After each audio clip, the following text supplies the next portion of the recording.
నమస్తే, welcome to D24 news. ముందుగా headlines. Husnabad మండలంలో సాంఘిక సంక్షేమ గురుకుల పాఠశాలను ఆకస్మికంగా తనిఖీ చేసిన మంత్రి పొన్నం ప్రభాకర్. విద్యార్థులకు నాణ్యమైన ఆహారం అందించాలని అధికారులకు సూచన.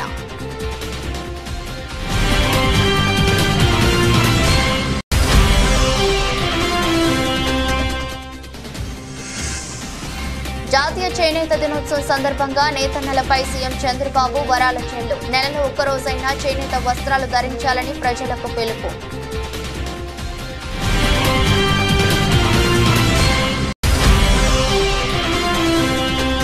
వేములవాడ రాజరాజేశ్వర స్వామిని కుటుంబ సమేతంగా దర్శించుకున్న కామారెడ్డి ఎమ్మెల్యే.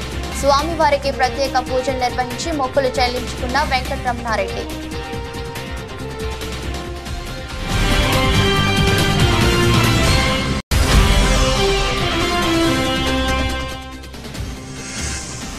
అధర్మ యుద్ధంతో చంద్రబాబు తన నైజాన్ని చూపిస్తూ రాజకీయ విలువలను మరింత దిగజారుస్తున్నారు. చంద్రబాబుపై మాజీ సీఎం జగన్ విమర్శలు.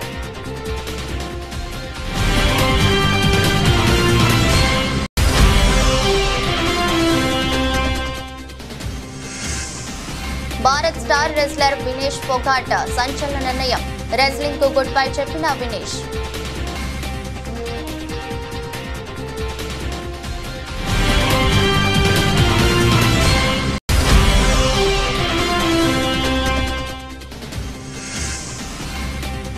బంగారం కొనుగోలు చేయాలనుకునే వారికి శుభవార్త. భారీగా తగ్గిన బంగారం ధర.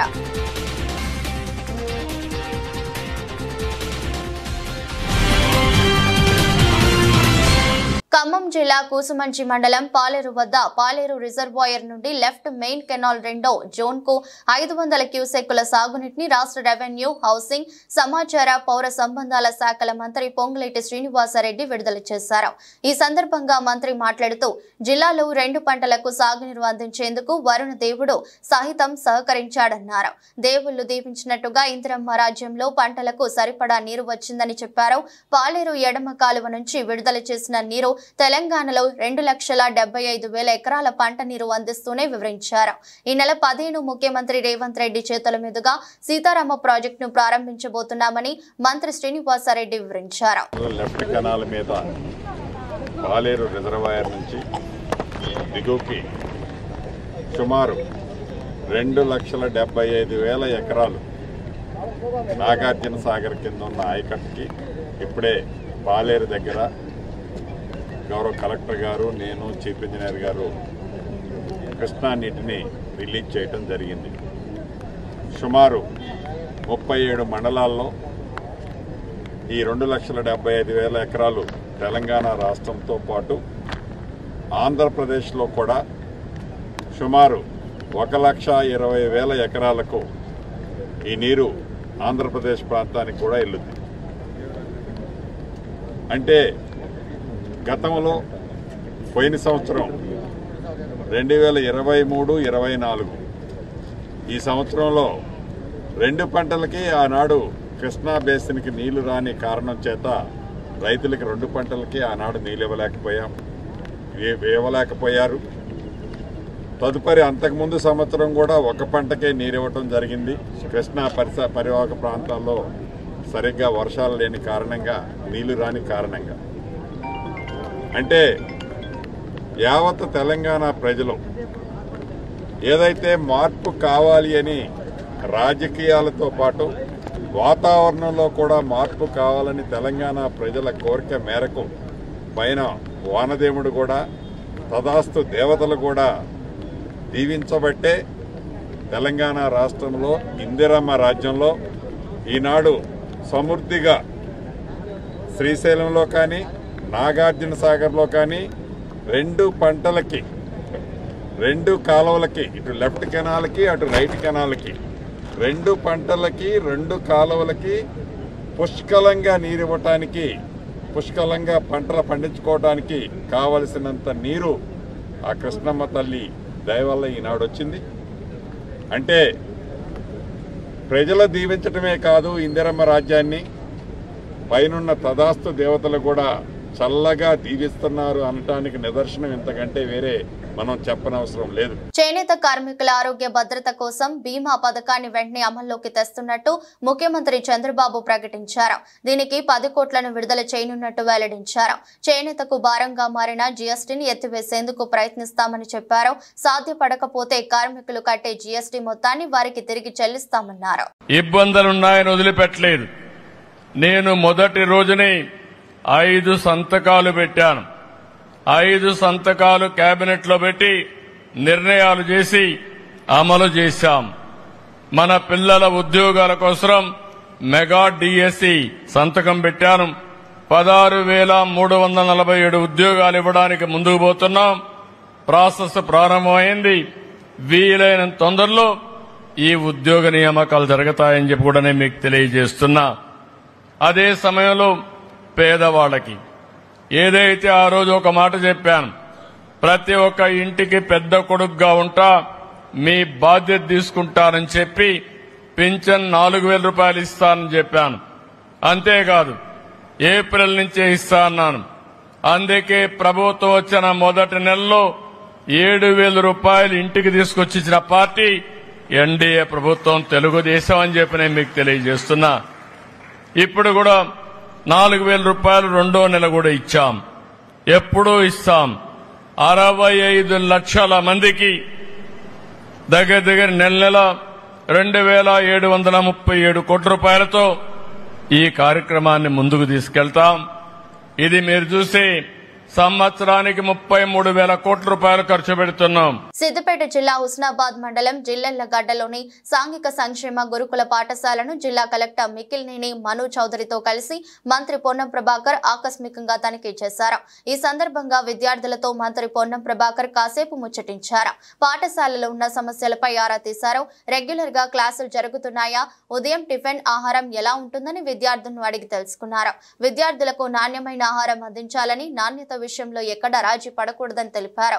స్కూల్లో డోర్స్, విండోస్ సరిగా లేవని, పక్కనే కొండ ఉండడం వల్ల కొంత ఇబ్బందులు ఉన్నాయని మంత్రి దృష్టికి తీసుకురాక వెంటనే పాఠశాల పరిసరాలు బాగు చేస్తామని హామీ ఇచ్చారు. పాఠశాలకు ఆర్ఓ ప్లాంట్ మంజూరు చేస్తామని, డైనింగ్ హాల్లో బెంచెస్, టేబుల్స్, పిల్లలకు బెడ్స్ మంజూరు చేస్తామని తెలిపారు. విద్యార్థులంతా చదువులోనూ ఆటల్లోనూ మంచి ప్రతిభ కనపర్చాలని సూచించారు.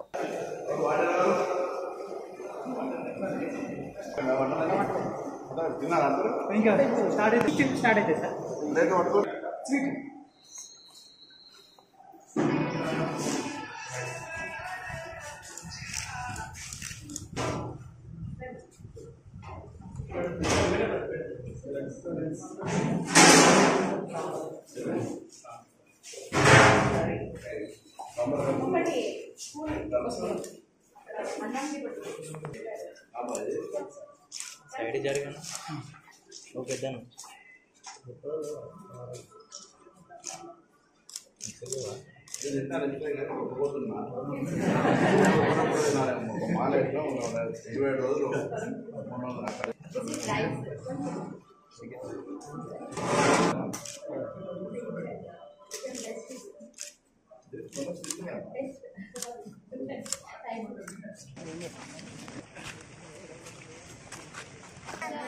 వస్తున్నా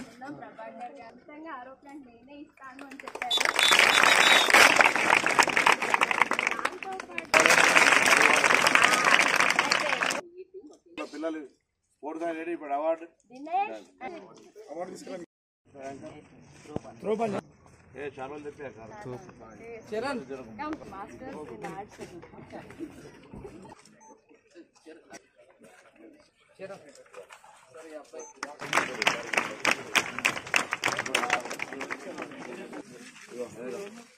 చాలా వాళ్ళ దగ్గర రావాలా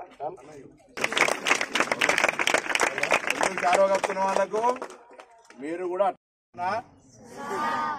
ఆదర్శ యుద్ధంతో చంద్రబాబు తన నైజాన్ని చూపిస్తూ రాజకీయ విలువలను మరింత దిగజారుస్తున్నాడని వైఎస్ఆర్సీపీ అధ్యక్షులు మాజీ సీఎం వైఎస్ జగన్మోహన్ రెడ్డి అన్నారు.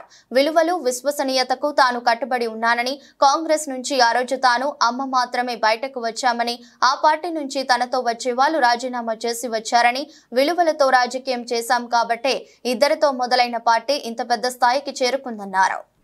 వేరే పార్టీ గుర్తు మీద గెలిచిన వాళ్ళను ప్రజలు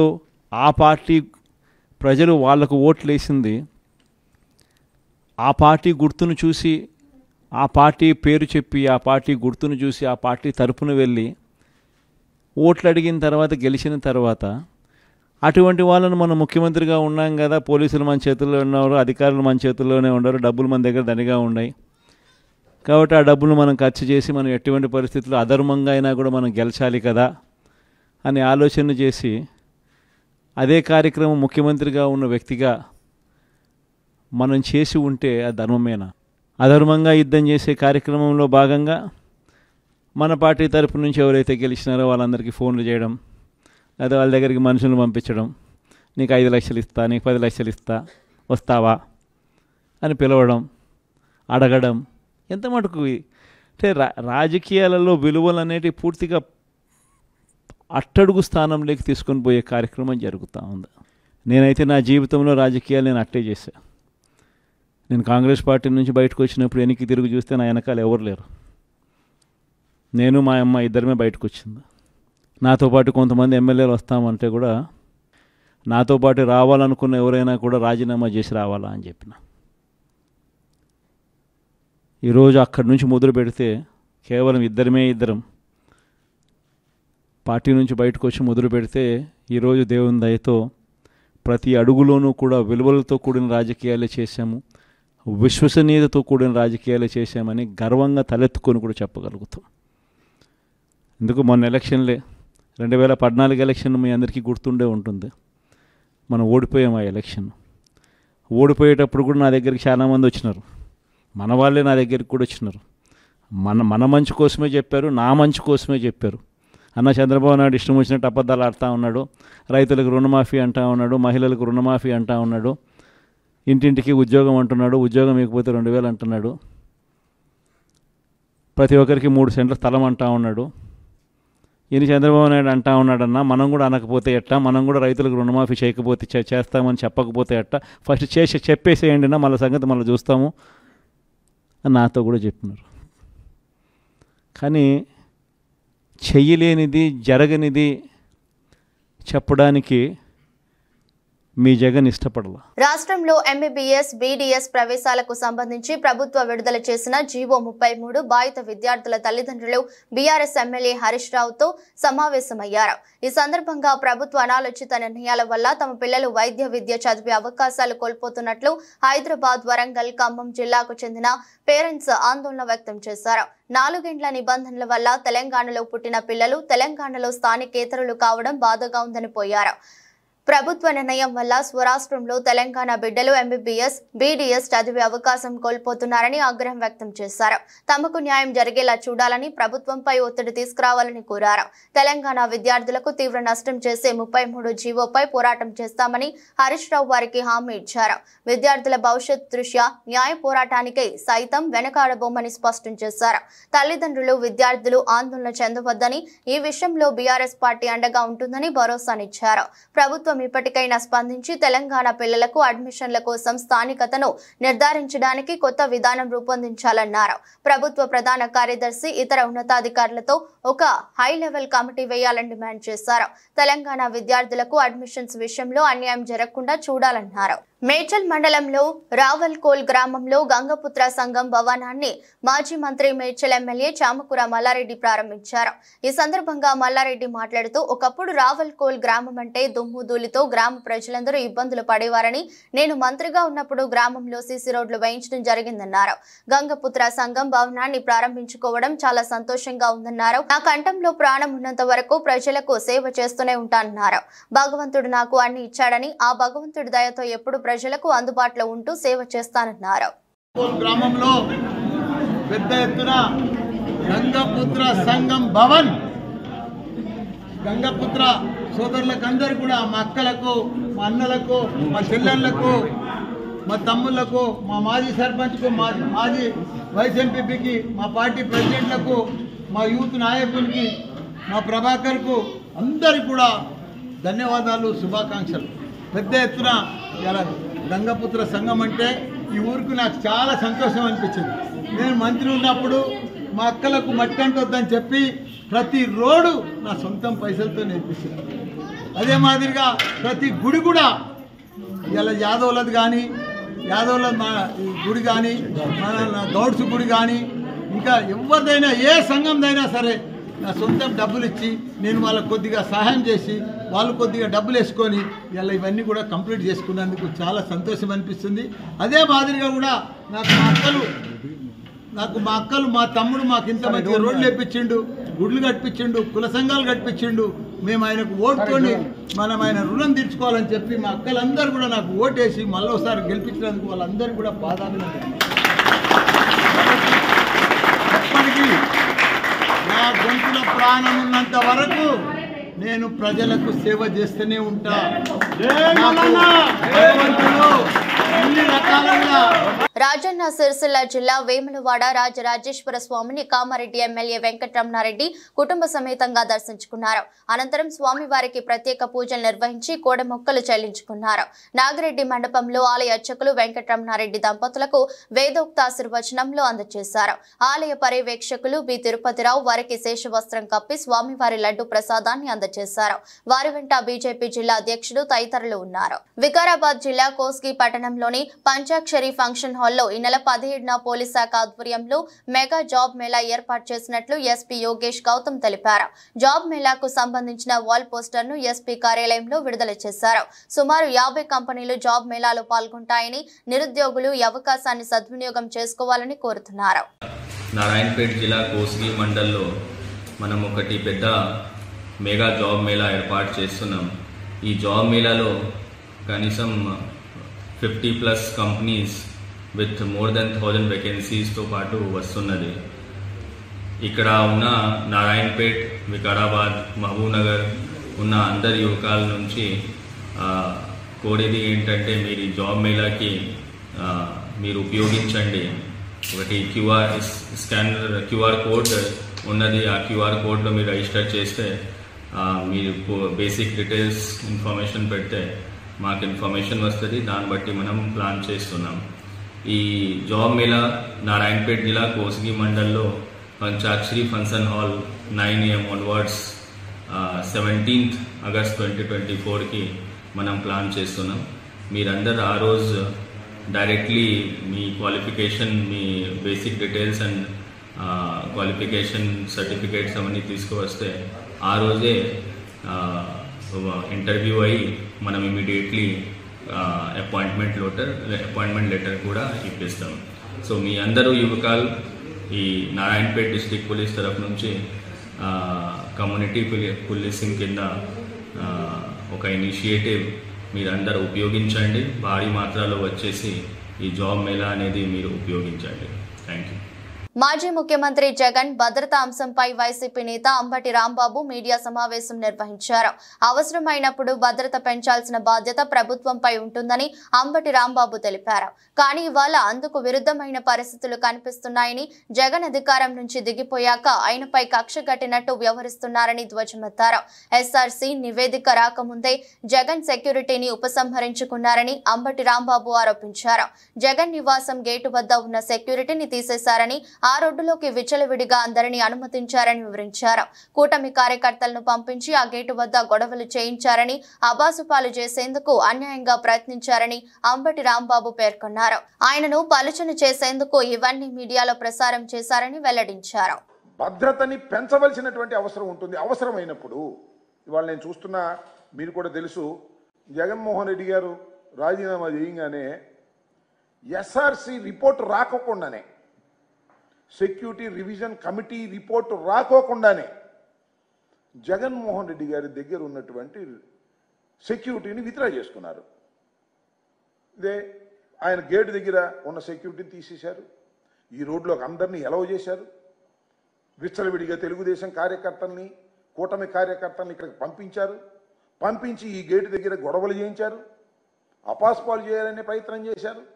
అన్యాయంగా ప్రవర్తించేటటువంటి ప్రయత్నం చేశారు. ఇవన్నీ మీడియాలో ప్రసారం చేశారు. ప్రసారం చేసి జగన్మోహన్ రెడ్డి గారిని పలుచన చేయాలనేటువంటి ఒక ప్రయత్నాన్ని చేస్తున్నారు.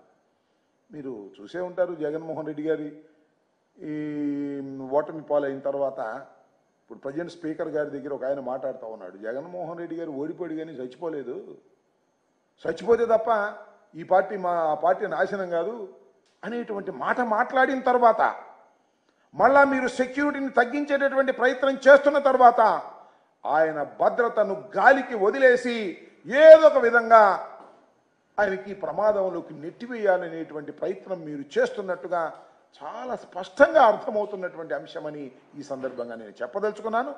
దానికోసమే మేము న్యాయస్థానాన్ని ఆశ్రయించవలసినటువంటి అవసరం వచ్చిందని కూడా ఈ సందర్భంగా నేను చెప్తాను. లోకేష్ గారు, నారా లోకేష్ గారు నిన్న ఒక ట్వీట్ చేశాడు. Z+ భద్రత ఉన్నా ఇంకా ఆ భద్రత అభద్రత ఎందుకు జగన్? Z+ భద్రత ఉన్నా ఇంకా అభద్రత ఎందుకు జగన్? దాని ఏమంటే ఇప్పుడు జగన్కున్న భద్రత ఎంత అంటే Z+ భద్రత 58 మందితో సెక్యూరిటీ, 2 ఎస్కాట్ బృందాలు, 10 మంది సాయుధ గార్డులతో భద్రత, కాన్వాయ్లో 2 అత్యాధునిక ల్యాండ్ క్రూయిజులు, బుల్లెట్ ప్రూఫ్లు. చూడండి, ఆయన నిన్న ట్వీట్ చేసి బుర్ర వికసించినట్టుగా అనిపిస్తుంది.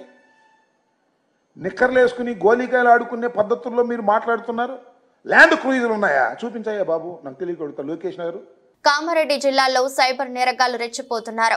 తాజాగా జిల్లా కలెక్టర్ ఆశిష్ సంగ్వాన్ పేరిట నకిలీ వాట్సాప్ అకౌంట్ ను గుర్తు తెలియని వ్యక్తులు క్రియేట్ చేశారు. కలెక్టర్ ఫోటోతో డిస్ప్లే పిక్చర్ ను వినియోగిస్తూ డబ్బులు పంపాలంటూ కలెక్టరేట్ లోని ఏటీఓకి గుర్తు తెలియని దుండగులు మెసేజ్ చేశారు. దీంతో అప్రమత్తమై సిబ్బంది కలెక్టర్ దృష్టికి తీసుకెళ్లారు. వెంటనే అప్రమత్తమైన సిబ్బంది స్థానిక దేవునిపల్లి పోలీస్ స్టేషన్ లో కలెక్టరేట్ ఏవో సయ్యద్ అహ్మద్ మస్రాద్ ఫిర్యాదు చేశాడు. ఏవో ఫిర్యాదు మేరకు కేసు నమోదు చేసుకుని దర్యాప్తు చేస్తున్నట్లుగా ఎస్ఐ రాజు తెలిపారు. హైదరాబాద్ డీడీ కాలనీలో తన నివాసంలో ఏర్పాటు చేసిన విలేకరుల సమావేశంలో మాజీ BC commissioner chairman BS Ramulu రజకులను ఎస్సీ జాబితాలో చేర్చి అంశంపై మాట్లాడుతూ 18 రాష్ట్రాల్లో ఎస్సీలుగా ఉన్న వారిని మిగతా 11 రాష్ట్రాల్లో ఎస్సీ జాబితాలో చేర్చడానికి వచ్చిన సమస్యలు ఏమిటో కేంద్ర రాష్ట్ర ప్రభుత్వాలు తెలియజేయాలని కోరారు. తెలంగాణ రజక రిజర్వేషన్ సమితి రాష్ట్ర అధ్యక్షులు గోపి రజక బృందం రాష్ట్ర వ్యాప్తంగా తిరుగుతూ ఎస్సీ రిజర్వేషన్ పై చేస్తున్న పోరాటాలు అనునిత్యం సోషల్ మీడియాలో చూస్తున్నానని వారన్నారు. న్యాయమైన కోరికను నెరవేర్చే బాధ్యత ప్రభుత్వాలపై ఉంది కావున తక్షణమే రాష్ట్ర ప్రభుత్వం తీర్మానం చేసి కేంద్రానికి పంపాలని తెలిపారు. ఎస్సీ కులాలలో 16 రాష్ట్రాలలో రజకులు ఎస్సీలుగా షెడ్యూల్ కులాలుగా ఉన్నారు. షెడ్యూల్ కులాల్లో చేర్చడానికి ప్రధానమైనటువంటి గేటు రాయి ఏంటంటే అంటరానితనం. మరి రజకుల పట్ల అంటరానితనం ఉంది. తేడా ఏంటంటే దళితులు, మాలలు, మాదిగలు మిగతా వాళ్ళు ఊరికి బయట ఉంటారు, వీళ్ళు ఊర్లో ఉంటారు. కానీ ఆ అంటరానితనం అనేది పాటిస్తూ ఉంటారు. ఒక దశలో వారిని ఆడబిడ్డలాగా చూస్తారు, మిగతా సందర్భాలలో వారిని పండగలు పబ్బాలకు బయట కూర్చోబెట్టి అన్నం పెట్టడము, అవమానించడము, తిట్టడం కూడా ఎలా తిడతారు, చాకలి మంగలి అని చెప్పి పదాలు కలిపి తిడుతూ ఉంటారు. అంటే తిట్టడానికి అర్హమైనటువంటి కులంగా వాటి మార్చారు. అందువల్ల చాలా చోట్ల వారిని ధోబీలను మనకి అంటరాని కులాలలో భాగంగానే 16 రాష్ట్రాలు చేర్చారు. ఇక్కడ చేర్చాల్సి ఉండింది. ఎప్పటికైనా ఈ సామాజిక సర్వే చేసిన తర్వాత బీసీ కమిషన్లు సిఫారసు చేయడము, ఆ తర్వాత అది ఎస్సీ కమిషన్లు సిఫారసు చేయడము, రాష్ట్ర మంత్రివర్గం ఆమోదించడం, అది పార్లమెంట్లో బిల్లు పెట్టి దాన్ని సవరించితే అది తప్పకుండా ఎస్సీలో చేర్చే అవకాశం ఉంటుంది. ఆ మేరకి అవసరమైతే ఎస్సీ రిజర్వేషన్లు కూడా 1% 2% మళ్ళీ పెంచాల్సిన అవసరం కూడా ఉంటుంది జనాభా మేరకి. ఈ కృషి ఒక నిరంతర ప్రక్రియ. ఎలాగైతే ఇప్పుడు కొన్ని కులాల వాళ్ళు ఇప్పటికీ మామూలు ఏబీసీలకి వెళ్ళి డీలోకి వెళ్ళి ఏదొక మార్చాలంటే అడుగుతున్నారో వర్గీకరణ మార్చిస్తేనే ఇది ముందుకు వస్తుంది.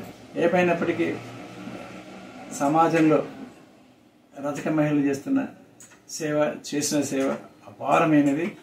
అది లెక్కలు అందనిది. తల్లి కన్నా ఎక్కువగా సేవ చేస్తున్నారు వాళ్ళు. అంటే ఎందుకంటే మా మహిళలు బంగ్లాదేశ్ లో నెలకొన్న ప్రస్తుత పరిస్థితుల్లో ఆ దేశానికి చెందిన వారు చాలా మంది హైదరాబాద్ నగరంలోకి ప్రవేశిస్తున్నారనే సమాచారం రావడంతో పోలీసులు అప్రమత్తమయ్యారు. బంగ్లాదేశ్ నుంచి భారత్ లోకి వచ్చేందుకు సరిహద్దుల్లో పెద్ద ఎత్తున ఆ దేశీయులు ఉన్నట్లుగా కూడా వార్తలు వచ్చాయి. ఈ క్రమంలో బంగ్లా జాతీయులు హైదరాబాద్ కు కూడా వస్తున్నారని సమాచారం వచ్చింది.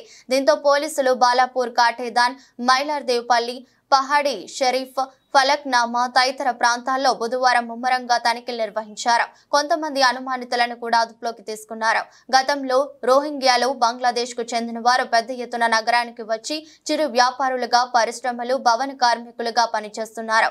ఇందులో కొంతమంది వీలు చిక్కినప్పుడల్లా బంగ్లాదేశ్ కు వెళ్లి వస్తున్నట్లుగా గుర్తించినట్లు పోలీస్ అధికారి ఒకరు తెలిపారు. ఇటీవల వారి రాకపోకలు ఎక్కువయ్యాయని, దీంతో అప్రమత్తమైనట్లు వెల్లడించారు. హైదరాబాద్ తో పాటు పలు ప్రాంతాలకు చాలా కాలంగా బంగ్లాదేశ్ నుంచి పలువురు అక్రమంగా వలస వస్తున్నారు. 2 నెలల క్రితం కోల్కతా మీదుగా ఖమ్మంకు 5 బంగ్లాదేశ్ మైనర్లు వచ్చారు. బాల కార్మికులను గుర్తించే క్రమంలో పోలీసులు ఖమ్మంలో తనిఖీలు చేపట్టారు. బంగ్లా నుంచి వచ్చి భవన నిర్మాణ కార్మికులుగా చేస్తున్న పిల్లల్ని గుర్తించారు. సికింద్రాబాద్ లోనూ మరో 5 గుర్తించారు. జగిత్యాల జిల్లా ఎండపల్లి మండలం కొత్తపేట గ్రామస్తులు, అధికారులు, ప్రజా ప్రతినిధుల తీరును నిరసనగా గురువారం రోడ్డుపై వరి నాట్లు వేసి నిరసన వ్యక్తం చేశారు. ఈ సందర్భంగా మాట్లాడుతూ కొన్ని రోజులుగా కురుస్తున్న వర్షాల వల్ల రహదారి గుంతలమయంగా మారిందని, కనీసం అంబులెన్స్ వచ్చే పరిస్థితి లేదని వాపోయారు. దీనిపై సంబంధిత అధికారులు స్పందించాలని కోరుతున్నారు. కుస్తీ నాపై గెలిచింది అంటూ భారత star wrestler Vinesh Phogat wrestling కు రిటైర్మెంట్ ప్రకటించింది.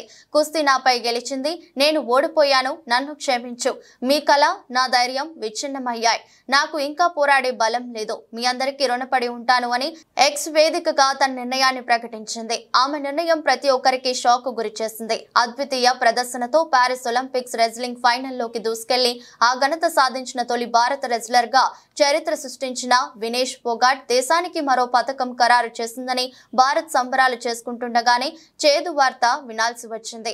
ఉండాల్సిన బరువు కంటే 100 గ్రాములు అధికంగా ఉందన్న కారణంతో ఆమెను అనర్హురాలిగా తేల్చడంతో దేశం యావత్తు నిర్ఘాటించింది. తనను అనర్హురాలిగా ప్రకటించడంపై Vinesh court of arbitration for sports ను ఆశ్రయించింది. తాను రజత పథకానికి అర్హురాలనని ఫిర్యాదులో పేర్కొంది. దీనిపై తీర్పు రావడానికి ముందే వినేష్ రిటైర్మెంట్ ప్రకటించి కోట్ల మంది భారతీయుల హృదయాలను బరువెక్కించింది. బంగారం కొనుగోలు చేయాలని అనుకునే వారికి శుభవార్త. అంతర్జాతీయ మార్కెట్ల ప్రభావంతో బంగారం ధర భారీగా తగ్గింది. నిన్న 870 తగ్గిన ధర ఇవాళ 430 తగ్గింది. 2 రోజుల్లో 10 గ్రాముల బంగారం ధర 1300 వరకు తగ్గింది. గోల్డ్ రేట్ తగ్గడంతో మహిళా మండలు అన్ని పనులు మానుకొని మరి బంగారం షాపు వద్దకు వస్తున్నారు. శ్రావణ మాసం ప్రారంభమైంది, మంచి ముహూర్తాలు ఉన్నాయి. ఈ నెలలో 1,00,000 పెళ్లిళ్లు జరిగే అవకాశం ఉంది. ఈ క్రమంలో బంగారానికి మంచి డిమాండ్ ఉంటుంది. గోల్డ్ రేట్ తగ్గుతూ వస్తుంది. బంగారంతో పాటు వెండి ధర కూడా తగ్గింది. హైదరాబాద్ లో 10 గ్రాముల 22 క్యారెట్ల బంగారం ధర 63,500గా ఉంది. మేలిమి బంగారం 69,270గా ఉంది. విశాఖపట్నం, విజయవాడలో బంగారం ధరల్లో తేడా లేదు. 22 క్యారెట్ల బంగారం ధర 63,490గా ఉండగా 24 క్యారెట్ల బంగారం ధర 69,260గా ఉంది. దేశ రాజధాని ఢిల్లీలో 10 గ్రాముల బంగారం ధర 63,650గా ఉంది. 24 క్యారెట్ల బంగారం ధర 69,420గా ఉంది. వెండి ధర మాత్రం తగ్గింది. హైదరాబాద్ లో కిలో వెండి ధర 87,000గా ఉంది. ఢిల్లీలో కిలో వెండి ధర 82,000గా ఉంది. వార్తలు ముగించే ముందు మరోసారి హెడ్లైన్స్. హుస్నాబాద్ మండలంలో సాంఘిక సంక్షేమ గురుకుల పాఠశాలను ఆకస్మికంగా తనిఖీ చేసిన మంత్రి పొన్నం ప్రభాకర్. విద్యార్థులకు నాణ్యమైన ఆహారం అందించాలని అధికారులకు సూచన.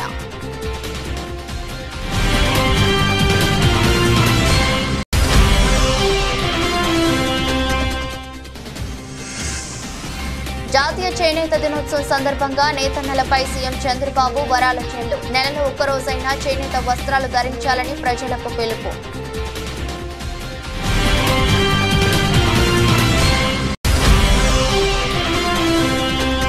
వేములవాడ రాజరాజేశ్వర స్వామిని కుటుంబ సమేతంగా దర్శించుకున్న కామారెడ్డి ఎమ్మెల్యే.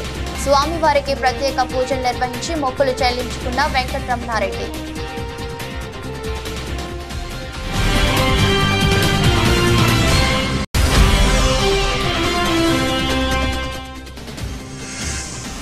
అధర్మ యుద్ధంతో చంద్రబాబు తన నైజాన్ని చూపిస్తూ రాజకీయ విలువలను మరింత దిగజారుస్తున్నారు. చంద్రబాబుపై మాజీ సీఎం జగన్ విమర్శలు.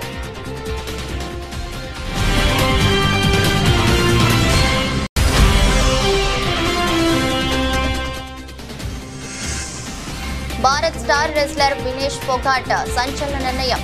రెజ్లింగ్ కు గుడ్ బై చెప్పిన వినేష్.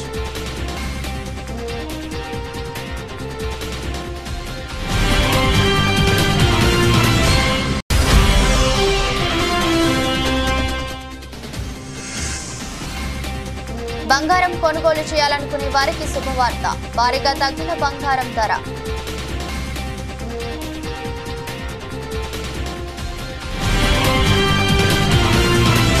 ఇది రోజు బులెటిన్. మరో బులెటిన్లో మళ్ళీ కలుద్దాం. అంతవరకు సెలవు. నమస్కారం.